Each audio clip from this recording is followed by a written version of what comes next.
Chers concitoyens, chères concitoyennes en situation de handicap, chers parents, familles, proches aidants, chers professionnels, vous toutes et tous qui êtes mobilisés.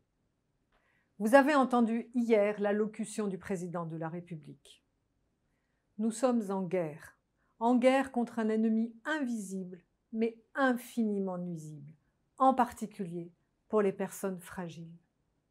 Les personnes en situation de handicap qui ont des complications de santé sont particulièrement exposées.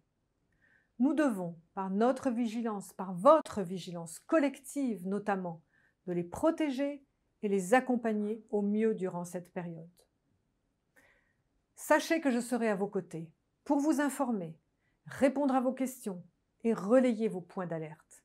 C'est ensemble, dans la cohésion et la solidarité, que nous surmonterons la situation. Nous avons pris un certain nombre de mesures générales, respectant bien entendu les consignes de sécurité sanitaire, mais s'adaptant aussi à la diversité des situations et des handicaps. Je tenais à vous en informer. Au regard du passage en stade 3 de l'épidémie, il a été décidé de favoriser le maintien à domicile des personnes en situation de handicap, qu'elles aient un logement, qu'elles vivent chez leurs proches aidants ou que leur domicile soit un établissement médico-social. Les professionnels du secteur médico-social se mobilisent pour organiser un service minimum d'appui aux familles.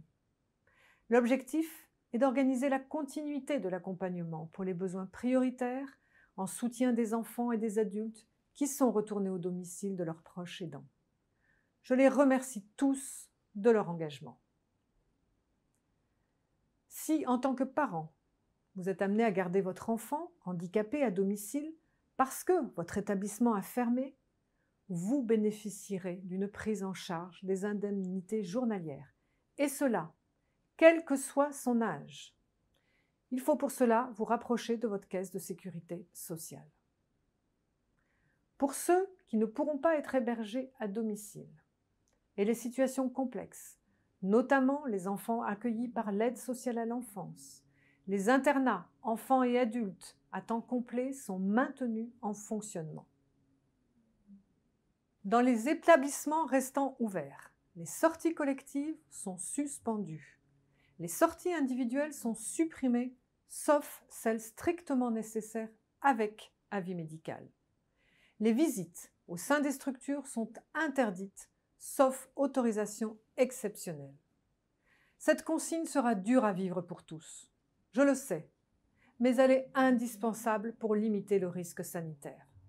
Des solutions alternatives de communication et d'information seront mises en place par les établissements. Dans les ESAT, le maintien à domicile des personnes fragiles doit être organisé dans toutes les situations, que les personnes puissent télétravailler ou non. Les ESAT doivent dès à présent organiser la réduction de leurs activités au strict minimum et la fermeture de tous les lieux de restauration ouverts au public. Cette réduction doit également concerner les mises à disposition et les unités de travail hors les murs, mais en tenant compte des spécificités de l'activité professionnelle. Les capacités d'accueil temporaire pourront être mobilisées dans les cas où un proche aidant serait malade ou une personne vivant seule dans sa famille ou dans un habitat partagé ne disposerait plus d'une continuité d'accompagnement suffisante. Un numéro d'appel va être mis en place pour mobiliser ce service. En ce qui concerne les professionnels médico-sociaux, sachez que vous pouvez bénéficier du service de garde mis en place dans chaque région pour les enfants des personnels indispensables à la gestion de la crise sanitaire. Par ailleurs, depuis hier, comme vous le savez, les professionnels des établissements et services médico-sociaux doivent être munis d'une habilitation professionnelle à se déplacer du domicile vers l'établissement et vers les domiciles des personnes.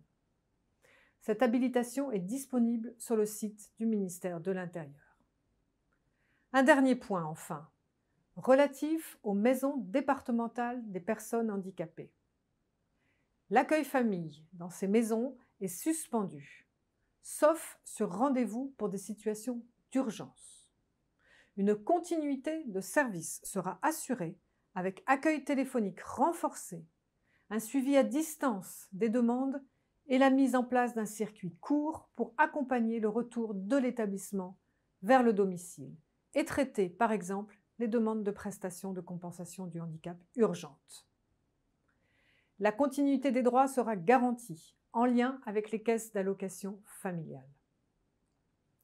Pour conclure, je ne saurais trop vous rappeler l'importance pour chacun d'entre nous de respecter les gestes barrières. Lavez-vous les mains régulièrement. Toussez et éternuez dans votre coude. Utilisez des mouchoirs à usage unique. Et saluez-vous sans vous serrer la main, sans vous embrasser.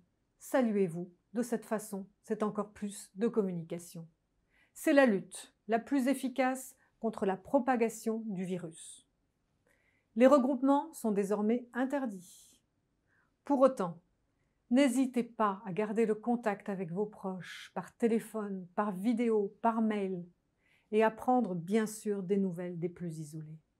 Il est fondamental de maintenir le lien. Le réseau associatif se mobilise aussi pour s'occuper des plus fragiles et des personnes seules. Nous vous tiendrons informés des initiatives. Je sais que la situation est difficile pour tous.